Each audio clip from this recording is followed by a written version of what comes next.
5월 23일 목요일 이 시각 주요 뉴스입니다. 배우 설리가 SNS 게시글로 또 온종일 화제의 중심에 올랐습니다. 지난 22일 속옷을 착용하지 않은 상태로 거리를 걷는 모습이 담긴 영상에서부터입니다. 일각에선 설리의 당당하고 소신 있는 모습이 돋보인다고 한 반면 또 다른 사람들은 보기 민망하다며 이해할 수 없다는 반응을 내놨습니다.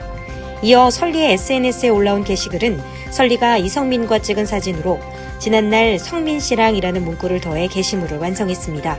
대중은 설리보다 한참 나이가 많고 대선배인 이성민을 설리가 씨라는 호칭으로 불렀다는 점을 지적하고 나섰습니다. 선후배의 훈훈한 투샷이 돋보일 뿐 뭐가 문제냐는 시선도 있었습니다. 한편 설리는 지난 2015년 본격적으로 배우의 길을 걸었습니다. 이후 영화 리얼, 웹 예능 진리상점으로 팬들과 만났고 SNS를 통해 활발히 소통 중입니다. 김학의 사건의 핵심 인물인 건설업자 윤중천 씨가 구속됐습니다. 지난달 첫 번째 영장 청구 때와는 달리 성폭행 혐의가 추가되면서 구속영장이 발부된 건데요.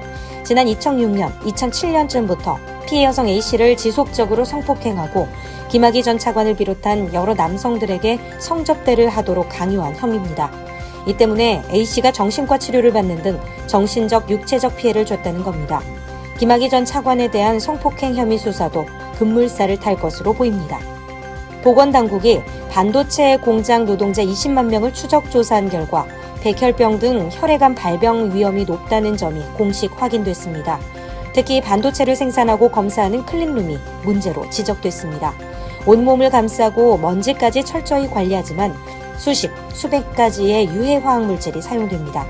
주로 20대 초반 젊은 여성들이 병을 얻었고 혈액암 사망 위험은 일반 근로자보다 최고 3.7배 가까이 높았습니다.